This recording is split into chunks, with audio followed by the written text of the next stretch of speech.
علیہ وسلم دونوں شہزادے گھر سے آئے نماز پڑھنے کے لیے، ادھر تو نظر نہیں آ رہے، ادھر تو نظر نہیں آ رہے۔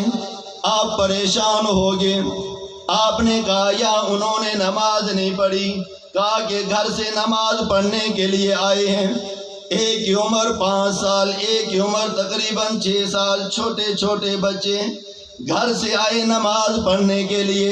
ایک کا نام حسن، ایک کا نام حسین ہے۔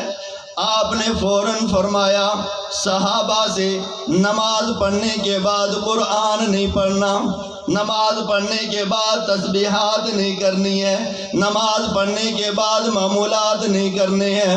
اٹھو مسجد سے باہر نکلو، ان کو ڈھونڈ کے لاؤ، ان کا پیچھا کرو، ایک ایک گلی کے اندر جاؤ، ایک ایک محلے کے اندر جاؤ، پہاڑوں کی طرف نکل جاؤ، جب تک وہ شہزادے نہ ملے تم نے نہیں آنا۔ جب سارے صحابہ چلے گئے، میرے نبی بیٹھے ہوئے ہیں، آنکھوں سے آنسو نکل رہے ہیں۔ کس لیے آپ رو رہے ہیں؟ حسن کی محبت کے اندر رو رہے ہیں، حسین کی محبت کے اندر رو رہے ہیں۔ آپ سے مسجد کے اندر بیٹھا نہیں گیا، خود بھی اٹھے، مدینہ کے باہر کی طرف نکلتے ہیں، پہاڑوں کی طرف نکلتے ہیں۔ ایک پہاڑ سے آواز آئی حضرت حسن کے رونے کی، حضرت حسین کے رونے کی۔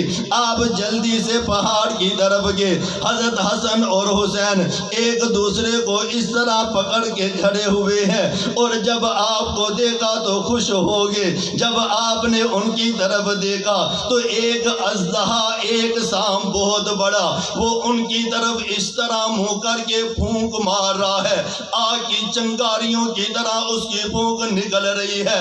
جب اس سانپ نے میرے نبی کو دیکھا، شرما کے اس نے اپنا سر نیچے کر لیا، ایک سوراخ سے وہ چلا گیا۔ آپ نے دونوں شہزادوں کو لیا، سینے کے ساتھ لگایا، واپس آگے۔ آپ نے فرمایا یہ جو سانپ تھا یہ میرے شہزادوں کو نقصان پہنچانے کے لیے نہیں آیا تھا، بلکہ یہ پہرا دار بن کے، یہ چوکی دار بن کے ان کی حفاظت کر رہا تھا کہ اگر میں نے ان کو ادھر نہ روکا دور چلے جائیں گے، صحابہ کو ڈھونڈنے میں دقت ہوگی۔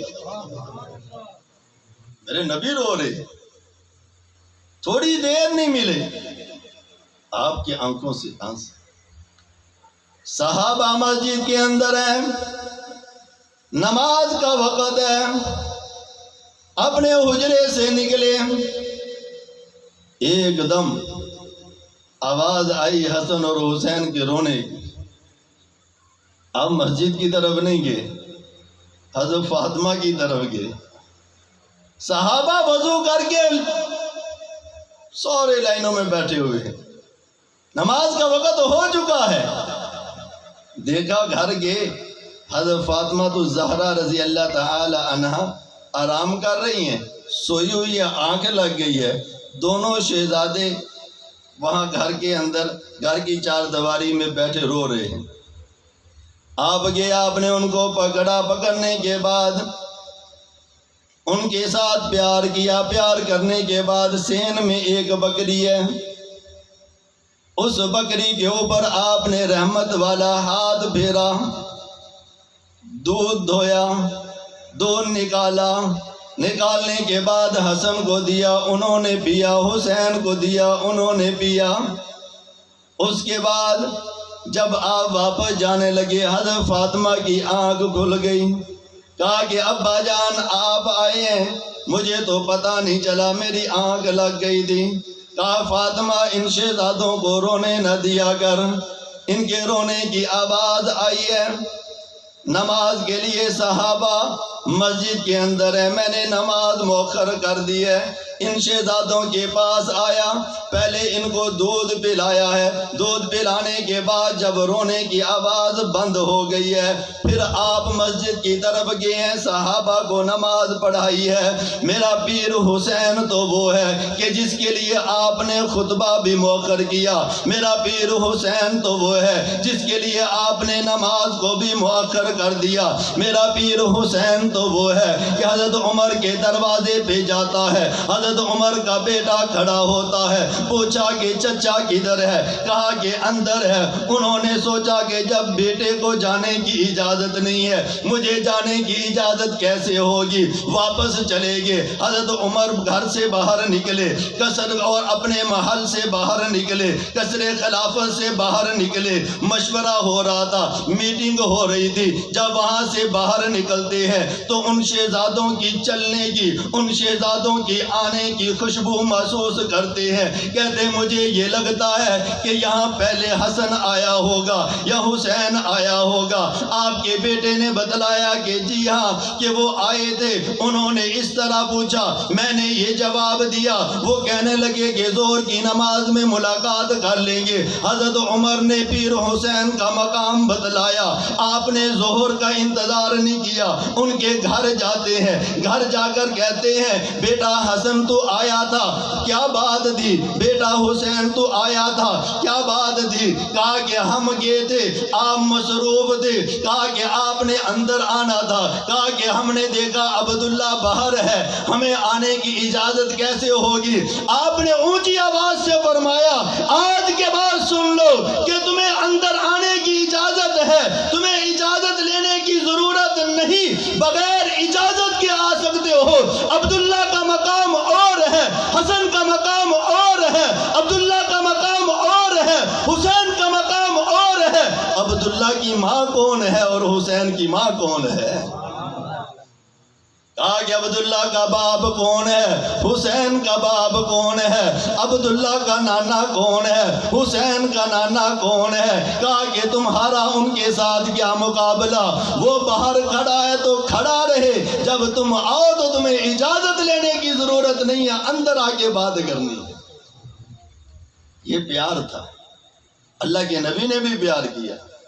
بات مختصر کر کے آگے لے کے جا رہا ہوں۔